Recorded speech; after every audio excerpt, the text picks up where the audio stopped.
अरिहन्ताणम् नमो सिद्धाणम् नमो आयर्याणम् नमो वज्जायाणम् नमो लोये सव्वसाहूणम् एषो पंचनमुक्कारो सव्वपावप्पणासनो मंगलाणं च सव्वेसिं पठमं हवै मंगलम्। ओंकारं बिंदु संयुक्तं नित्यं ध्यायन्ति योगिनः कामदं मोक्षदं चैव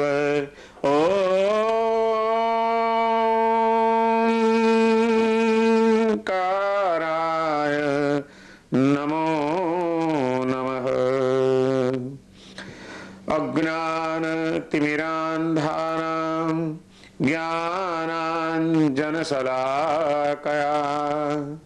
नेत्रमुन्मीलितं येन तस्मै श्री गुरवे नमः। या देवी स्तूयते नित्यं विबुधैर्वेदपारगैः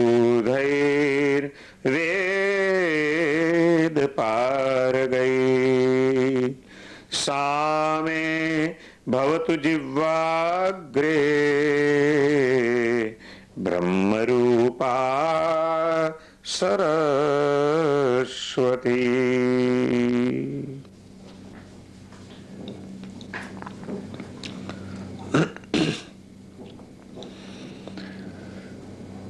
एक बार संत कबीर अपने पुत्र कमाल के साथ किसी गांव से गुजर रहे हैं।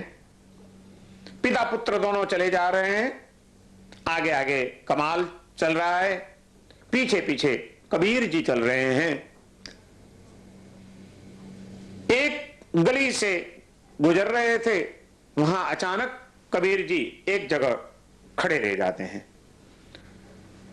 कोई बुढ़िया अपने घर के बाहर ओटे पर बैठी हुई चक्की पीस रही है, गेहूं का आटा पीस रही है। देख करके कबीर जी खड़े रह गए। कबीर जी ने आवाज दी, बेटा कमाल इधर आओ, देखो ये क्या हो रहा है। कमाल पीछे आया, देखता है वो बुढ़िया आटा पीस रही है और कबीर जी बता करके कहते हैं, बेटा देख ये क्या हो रहा है। कमाल ने कहा, पिताजी आप भी कमाल के आदमी हैं क्या। अब ये डोकरी बैठी बैठी चक्की पीस रही है, इसमें क्या देखना था। अब डोकरी आटा पीस रही है और क्या है। कबीर जी ने कहा, बेटा वो तो मैं भी जानता हूं कि डोकरी आटा पीस रही है बुढ़िया, लेकिन इसमें कुछ तेरी समझ में आया। पिताजी क्या समझ में आना। देख ये चक्की के दो पहिए हैं पत्थर के, उनके बीच में ये गेहूं डाल रही है, डंडा पकड़ करके चक्की पीस रही है। गेहूं जब जाते हैं अंदर तब पूरे अखंड दाने होते हैं और ये दो पत्थर के बीच में सब साफ हो जाते हैं, आटा बन जाता है, एक भी दाना बच नहीं रहा है। बेटा तुझे कुछ समझ में आ रहा है। पिताजी आपकी कोई गूढ़वाणी मेरे तो समझ में नहीं आ रही, आप क्या कहना चाहते हैं। तब कबीर जी कमाल को कहते हैं कि बेटा जैसे ये दो पत्थर के बीच में गेहूं के दाने कोई भी सलामत नहीं बच सकते, पीसे जा रहे हैं, वैसे ही इस संसार में अहंकार और आसक्ति, इन दो पत्थरों के दो पहियों के बीच में जो भी जीव चला गया वो खत्म हो जाएगा, वो सलामत नहीं बच सकता है। उसकी शांति, उसकी दिव्यता, उसकी पवित्रता सब कुछ खत्म हो जाएगी, बच नहीं सकते हैं। बेटा हमेशा ध्यान रखना, अहंकार और आसक्ति इन दो पहियों के बीच में, दो पत्थरों के बीच में कभी भी अपने आप को फंसने मत देना, नहीं तो यदि फंस गया तो खत्म हो गया। वो कमाल देखता रहा, चक्की को देख रहा है, वो बुढ़िया बरोबर की पीस रही है, काम चल रहा है। देखते देखते कमाल के दिमाग में और भी कोई बात आ गई और कमाल कहता है कि पिताजी आपने सही बात बताई। कबीर जी ने कहा कि दो पाटन के बीच में साबित बचान कोय, दो पाटन के बीच में साबित बचान कोय, बेटा ध्यान रखना कोई बचना नहीं है। तब कमाल कहता है पिताजी ये तो आपने ठीक कहा, मेरी समझ में आ गई बात कि दो पाटन के बीच में साबित बचान कोय, लेकिन और भी कुछ आपने देखा? कबीर जी कहते हैं और क्या देखना था, यही तो देखने का है, देख लिया, और क्या देखना था? पिताजी ये भी ठीक है, आपने कहा सही बात है, लेकिन वास्तव में जो देखने की चीज है वो तो अभी आती है, और ही कुछ है, वो आपको कुछ ध्यान में नहीं आया पिताजी? कबीर जी बड़े विचार में पड़ गए, करे ये तो मेरा बेटा अपने बाप से भी आगे निकल गया, कोई गहरी बात कर रहा है। बेटा मेरी तो कोई समझ में नहीं आता है, क्या भाई बता दे, तू बता दे क्या है, अब तूने क्या देखा? तब बाकी की दो लाइनें अब कमाल पूरी कर रहा है। कबीर जी ने कहा दो पाटन के बीच में साबित बचान को। तब कमाल कहता है कि खूंट पकड़ के जो रहा उसे पीस सका नहीं कोई। पिताजी देखिए कितने सारे गेहूं के दाने दोनों पत्थरों के बीच में गए, वो तो सारे खत्म हो गए, लेकिन कुछ दाने वो जो डंडा है पकड़ने का उसके पास जो खड्डा था उसमें रह गए थे, वो वैसे के वैसे गेहूं के दाने पड़े हैं, उसको कुछ भी नहीं हुआ, वैसे ही बच गए हैं। उन दानों को बता करके कमाल कह रहा है कबीर जी को कि पिताजी आपकी बात बिल्कुल सही है कि दो पाटन के बीच में साबित बचान को, लेकिन ये खूंट पकड़ के जो रहा, जितने दाने रह गए पीस सका नहीं कोई, उसको कोई पीस नहीं सकता है। वैसे ही पिताजी अहंकार और आसक्ति, ये दो पाटन के बीच में जितने भी जीव गए वो सब खत्म हो गए, सलामत नहीं रहे, लेकिन उनमें से जिन्होंने भगवान का खूंटा पकड़ लिया उसको कोई पीस नहीं सकता है, वो सब बच जाते हैं। खूंट पकड़ के जो रहा उसे पीस सका नहीं कोई। अहंकार और आसक्ति आत्मा को तब तक परेशान कर सकती है जब तक हमारी आत्मा परमात्मा की शरण में नहीं गई है, जब तक हमारी आत्मा परमात्मा के साथ अपनी आत्मा का संबंध नहीं जोड़ पा रही है, तब तक परेशान कर सकते हैं काम क्रोध मद मान अहंकार आदि सारे शत्रु। जब तक हम परमात्मा की चेतना के साथ अपनी चेतना का अनुसंधान कहीं नहीं कर लेते हैं। कबीर जी ने कहा दो पाटन के बीच में साबित बचान कोय। कमाल कहते हैं कि खूंट पकड़ के जो रहा उसे पीस सका नहीं कोय। खूंटा पकड़ लीजिए। आज ऐसी विषम परिस्थितियों में से हम सब गुजर रहे हैं। पूरी दुनिया में जहां देखो वहां अशांति, संघर्ष, संक्लेश, दुख,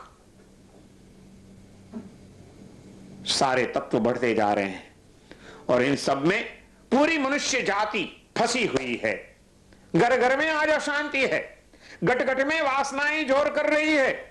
क्या करना, कैसे बचना इन सब दुष्ट तत्वों से, अपने आप को कैसे बचाना, सवाल है सबसे बड़ा। हम कुछ ना कुछ करते रहते हैं धर्म के नाम पर भी, फिर भी वासनाएं हमारा पीछा नहीं छोड़ती है। हम कुछ ना कुछ करते रहते हैं लेकिन धर्म के क्षेत्र में आने के बाद भी अहंकार हमें सताता है, ईगो हमें परेशान करता है। मैं जो कहता हूं वैसा ही होना चाहिए, मेरा नाम आना चाहिए, मेरा प्रभाव रहना चाहिए। अहंकार आदमी को बड़ा परेशान कर रहा है। इनसे बचना होगा। और कैसे बचना, कमाल हमें रास्ता बता रहा है कि खूंट पकड़ लो, भगवान का खूंटा पकड़ लो। क्योंकि भगवान उन्होंने अपनी आत्मा को उस भूमि का ऊपर पहुंचाई है जहां उनमें से अहंकार, आसक्ति, अज्ञान, दुर्भावनाएं, सारे अशुभ तत्व नष्ट हो चुके हैं। उन्होंने जो दिव्यता प्राप्त की है, उन्होंने जो पवित्रता प्राप्त कर ली है, उनके साथ यदि हमारी आत्मा का संबंध जुड़ जाए तो वैसी ही दिव्यता हमारे में भी आ सकती है, वैसी ही पवित्रता हम भी प्राप्त कर सकते हैं। हमें काम एक ही करना होगा, भगवान के साथ जुड़ जाना होगा। हम सब जगह जुड़ते हैं लेकिन भगवान से हम कभी जुड़े नहीं। हाँ ठीक है, हम कभी मंदिर चले जाते हैं, कभी आरती उतार लेते हैं, घंटा बजा लेते हैं, पूजा पाठ कर लेते हैं, बाहर की क्रियाएं तो शायद हम कभी कभी कर भी लेते हैं, लेकिन क्या सचमुच में हमारी अंतरात्मा भगवान के साथ तादात्म्य का अनुभव कर सकती है? किसी दिन हमारी आत्मा ने परमात्मा तत्व का अनुभव किया, उनके साथ हमारी अंतर चेतना का स्पर्श हुआ, अनुसंधान हुआ, ये सोचने की आवश्यकता है। आज भगवान की भक्ति, भगवान की शरणागति, यही एक मार्ग है वर्तमान काल में अशांति से बचने के लिए, जीवन को सुरक्षित बनाने के लिए, दुर्भावनाओं से अपनी आत्मा को बचाने के लिए एक ही रास्ता है, सच्चे दिल से पूरी एकाग्रता के साथ, भाव के साथ हम भगवत भक्ति में लीन बन जाएं। जहां भगवान का आविर्भाव होता है, जहां भगवान की प्रतिष्ठा होती है, वहां कोई भी दुर्भावनाएं टिक नहीं सकती है। हमने मंदिरों में तो भगवान की प्रतिष्ठा की, लेकिन जब तक हमारे हृदय मंदिर में भगवान की प्रतिष्ठा नहीं होगी तब तक काम चलने वाला नहीं है। और जब हृदय में भगवान आ गए तब क्या नहीं हो सकता है। रामायण के हमारे रचयिता संत तुलसीदास जी ने ऐसी कुछ अनुभूतियां प्राप्त करने के बाद ये वचन कहे कि जहां राम वहां काम नहीं, जहां राम वहां काम नहीं, जहां काम वहां नहीं राम, तुलसी दोनों ना रहे, राम काम इकठाम। दोनों एक जगह नहीं रह सकते हैं। या तो हृदय में राम को विराजित कर लीजिए, भगवान को प्रतिष्ठित कर लीजिए, तो काम भाग जाएगा। काम माने वासना। या तो काम को बिठाना है तो भगवान नहीं आएंगे, हृदय को मंदिर बनाना होगा। आज हम मंदिर तो बहुत बनाते हैं पत्थरों के, लेकिन कभी हृदय को मंदिर बनाने का संकल्प हमने किया क्या? हम हृदय को मंदिर नहीं बनाएंगे। मंदिर की जैसी पवित्रता, मंदिर में जैसी होती है वैसी निर्मलता, वैसी स्वच्छता, वैसी सुंदरता जब तक हमारे हृदय में नहीं आएगी तब तक हमारा हृदय मंदिर नहीं बन पाएगा। और हृदय मंदिर नहीं बन पाएगा तो भगवान की प्रतिष्ठा कैसे होगी भला? भगवान को प्रतिष्ठित करने के लिए हृदय को मंदिर बनाना होगा। और ऐसा मंदिर एक बार बन गया और भगवान के साथ हमारी अंतरात्मा के तार एक बार भी जुड़ गए तो कोई भी परिस्थिति हमें परेशान नहीं कर सकती है। कोई भी परिस्थितियों में हम अशांत नहीं हो पाएंगे। देखिए, मीरा को जहर का प्याला दिया गया, या तो कृष्ण का नाम लेना बंद कर दे। मेवाड़ के महाराणा ने बता दिया, कृष्ण के पीछे भक्ति से पगली हुई मीरा दिन भर रात भर कृष्ण का ध्यान करती रहती है, कृष्ण का नाम लेती रहती है, कृष्ण में लीन बनी हुई है। और ये देख करके महाराणा ने बोल दिया, ये सब बंद कर, तेरे नाटक, नाचना गाना सब बंद कर दे, और यदि नहीं करना है तो ये जहर की कटोरी पीनी पड़ेगी। मीरा ने जहर की कटोरी पीनी पसंद कर ली, लेकिन भगवान के साथ जो जुड़ा हुआ संबंध था, भगवान के साथ चेतना का जो अनुसंधान हुआ था और उसके प्रभाव से जो जीवन में मस्ती आई थी, जो आनंद आया था, उसको छोड़ने की कभी भी तैयारी नहीं बताई। भगवान उनकी रक्षा करने के लिए तैयार हो गए। देखिए, नरसिंह मेहता हमारे गुजरात के कितने बड़े संत हो गए। जूनागढ़ के एक छोटे से घर में रहते थे, लेकिन भगवत भक्ति में लीन रहते थे। गांव के चौराहे पर बैठ करके, ओटे पर बैठ करके भजन कीर्तन करते रहते थे। और एक दिन ऐसे ही गांव के चौरे पर एक ओटे पर बैठे बैठे कुछ लोग सामने बैठे हैं, नरसिंह मेहता भजन कर रहे हैं, और इतने में दो चार लोग दौड़ते हुए भागते हुए आए। कहते हैं, मेहता मेहता, नरसिंह जी जल्दी करो, घर पर चलो। भैया क्या हुआ? अरे भाभी जी का देहावसान हो गया है, माणिक बा वैकुंठवासी थया, लोको आवी ने कहू। गांव के लोग कहते हैं नरसिंह मेहता की पत्नी का अचानक हार्ट फेल हो चुका है, मृत्यु हो चुकी है। और भजन गाते हुए नरसिंह मेहता को जब लोग आकर के समाचार देते हैं कि आप जल्दी चलिए, घर पर चलिए, आपकी धर्मपत्नी देह को छोड़ करके चली गई है, ये समाचार जब नरसिंह मेहता को अचानक मिले तब कल्पना कीजिए उस भक्त आत्मा को क्या हुआ होगा, नरसिंह मेहता को क्या हुआ होगा।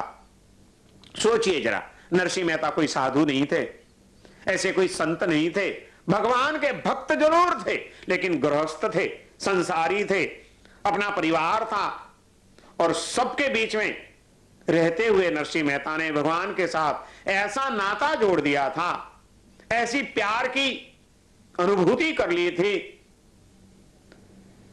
अचानक किसी ने आकर के समाचार दिया कि माणिकवा वैकुंठवासी थया, पत्नी गुजर गई, तब नरसिंह मेहता को क्या हुआ होगा। सामान्य रूप से आप जरा सोचिए, एक संसारी व्यक्ति अचानक जब उसकी पत्नी उनको छोड़ करके इस दुनिया में से चल बसे, तब संसारी व्यक्ति को, एक पति को पत्नी का वियोग का जो दुख आया है उसका कैसा धक्का लगेगा। कोई सामान्य व्यक्ति होता वहां तो जरूर रोने बैठता, रोने लगता है, क्या किया, मेरी पत्नी चली गई, रोने लगता। लेकिन ये हमारे नरसिंह मेहता, उनके पास जो अनूठी मस्ती थी भगवान की भक्ति की, इतिहास कहता है, कहानी कहती है, लोगों ने आकर के कहा कि मेहता चालो जल्दी, माणिकबा वैकुंठवासी थया અને અમારો નરસિંહ મહેતો 4 ચોપડી પણ નહીં ભણેલો, નરસિંહ મહેતો હાથમાં મંજીરા અને કરતાલ છે અને ભજનિયા ગાતો ગાતો ગાઈ રહ્યો છે, ભલું થયું ભાગી જંજાળ સુખે ભજસુ શ્રી गोपाल। चलो जंजाल गई है तो अब कोई नहीं, भगवान का नाम ज्यादा लेंगे।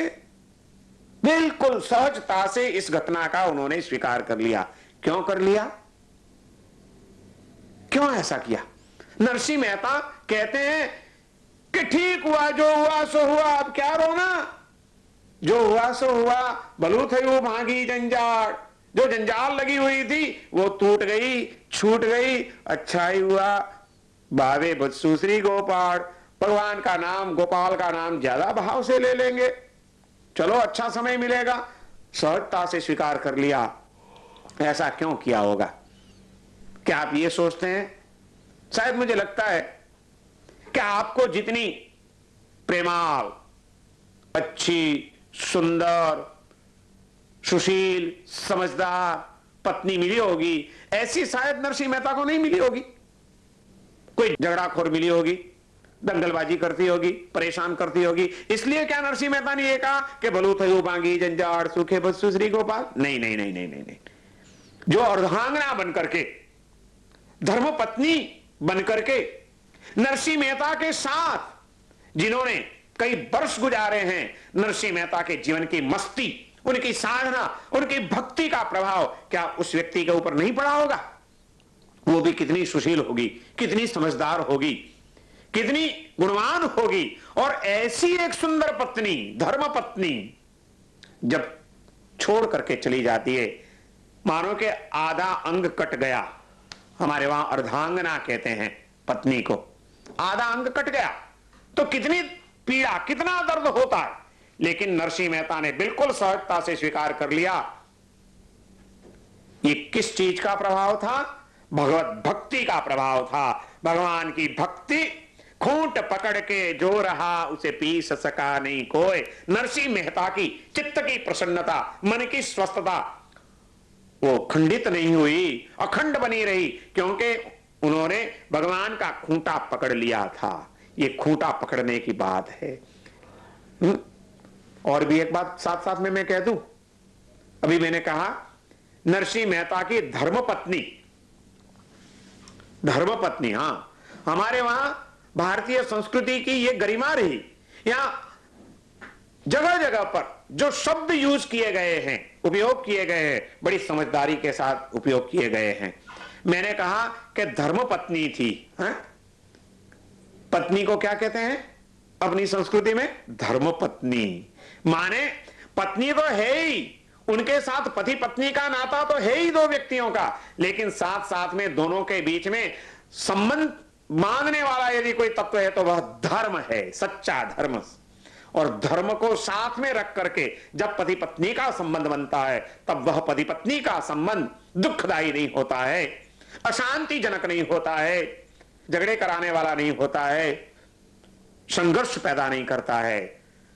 इसलिए मैं हमेशा कहता हूं मेरे प्रवचनों में भक्तों को कि आप लोग अपने घर में धर्म पत्नी को बिठाइए, सिर्फ पत्नी को नहीं, धर्म पत्नी बनाइए उनको। हाँ, कई लोग हमारे पास आते हैं, बड़ी मजा की बात है, कई लोग आते हैं, पहचान कराते हैं, पहली पहली बार कभी आते हैं तो कहते हैं महाराज जी आपके प्रवचन में रोज आता हूं, बड़ा आनंद आ रहा है, आज तो परिवार को भी लेकर के आया, देखिए ये मेरी वाइफ है। जब मैं किसी के मुंह से सुनता हूं कि ये मेरी वाइफ है तब मेरे मन में बड़ा धक्का लगता है, मैंने सोचा कि मर गया ये आदमी, अब तो हो गई छुट्टी इसकी। वाइफ, अरे हमारी संस्कृति के शब्दों को भी आप भूलिए मत। धर्म पत्नी है ये कहिए तो शांति मिलेगी। आपने ये कहा कि ये मेरी वाइफ है, मैंने मान लिया कि अब ये गया, इसकी छुट्टी हो गई। यदि आप घर में धर्म पत्नी को नहीं बिठाएंगे, वाइफ को बिठाएंगे, तो आप समझ लीजिए वह वाइफ आपके लिए नाइफ बन जाएगी, रोज आपको छोलती रहेगी, काटती रहेगी, आपकी शांति को तोड़ती रहेगी। वाइफ मत लाइए घर में, अंग्रेजों के शब्द उनके पास रहने दीजिए। हम तो भारतीय हैं, भारतीय संस्कृति में मानने वाले हैं, धर्म को मानने वाले हैं, इसीलिए हमारे ऋषि मुनियों ने हमें शब्द दिया धर्म पत्नी। पत्नी जरूर है लेकिन धर्म के साथ भी उसका उतना ही संबंध जुड़ा हुआ है। धर्म की उपासना करने वाली पत्नी यदि घर में भी होगी आपके पास तो आपको भी शांति देगी, आपको पवित्रता के पथ पर ले जाएगी। रत्नावली ना मिली होती तो तुलसीदास कभी नहीं मिलते हमारी संस्कृति को। तुलसीदास जितने महान है उनसे कई ज्यादा महान रत्नावली है, जिन्होंने वासना से पीड़ित तुलसीदास जी को राम भक्त बना दिया। अस्ति चरममय देह मम तामे जैसी प्रीति, तैसी जो रघुनाथ में तो होत नहीं भव भीति। ये कह करके उन्होंने तुलसीदास जी को विचार में रख दिया और तुलसीदास जी की चेतना को जग गई। ये चेतना को जगाने वाली यदि कोई थी तो रत्नावली नाम की धर्म पत्नी थी। धर्म पत्नी, नरसिंह मेहता को भी ऐसी धर्म पत्नी मिली। भगवान महावीर 28 साल की उम्र में विरक्त बन गए, संसार त्याग का संकल्प कर लिया और 30 साल की युवान वय में उन्होंने अपना गृहस्थ जीवन छोड़ करके साधु जीवन अपनाया। आप सोच लीजिए भगवान महावीर की यदि उम्र 28 वर्ष की थी, 30 वर्ष की थी, तो उस समय उनकी धर्मपत्नी राजकुमारी यशोदा की उम्र तो कितनी होगी? 25-26 साल की होगी। राजकुमारी कितने सुख और चमन में से आई और वर्धमान के साथ गृहस्थ जीवन जी रही है। और उस समय उस यशोदा को महावीर ने जब कहा होगा कि मैं जा रहा हूं यशोदा, जगत कल्याण के लिए मैं जा रहा हूं, मेरी आत्मा कह रही है कि मैं एक के लिए बना हुआ नहीं हूं, मेरा निर्माण पूरे विश्व के लिए है। आज विश्व पुकार रहा है मुझे जाना है, जगत के सारे जीवों को सुखी करने के लिए मुझे जाना है, तुम्हारी अनुमति है? तब यशोदा ने क्या कहा होगा? यशोदा महावीर की पत्नी थी, ऐसी कोई सामान्य स्त्री नहीं थी जो बीच में विघ्न डाले, धर्म पत्नी थी। जे दिवसे महावीर पोते त्यागी थवानु कयूं असे, ते दिवसे देवी यशोदा दिल में तमारा शू थयूं हसे। हम तो कल्पना भी नहीं कर सकते हैं। महावीर जब छोड़ के चले जाने की बात करते हैं उस दिन यशोदा के मन में क्या हुआ होगा, लेकिन कितना अद्भुत समर्पण होगा। यशोदा ने हृदय की अपनी शुभेच्छाएं दी। जाइए प्रभु, आपकी विश्व को ज्यादा जरूरत है मुझसे भी, आप जाइए, आपके मार्ग में अवरोध बनने का पाप मैं कभी भी नहीं करूंगी, मेरी शुभकामनाएं आपके साथ रहेगी, आप जाइए। यशोदा ने जो त्याग किया, क्योंकि वह धर्म पत्नी थी। नरसिंह मेहता आनंद से जी सकते हैं क्योंकि उन्होंने भगवान का खूंटा पकड़ लिया। संसार में आपको, हमें, हम सबको जीना है और संसार में कदम कदम पर अशांति, संघर्ष, संक्लेश, ताप एवं संताप के प्रसंग आने वाले ही हैं। ऐसी परिस्थितियों में भी यदि हमें शांति से जीना है, स्वस्थता के साथ गुजरना है, तो बस एक ही काम करना होगा, खूंट पकड़ के जो रहा उसे पीस सका नहीं कोई। भगवान का खूंटा पकड़ लो, भगवान की मस्ती में मस्त बन जाओ, भक्ति में उनके साथ अपनी आत्मा को ऐसी जोड़ दो, कोई भी परिस्थिति परेशान न कर सके। यही कमाल जी की अद्भुत प्रेरणा है।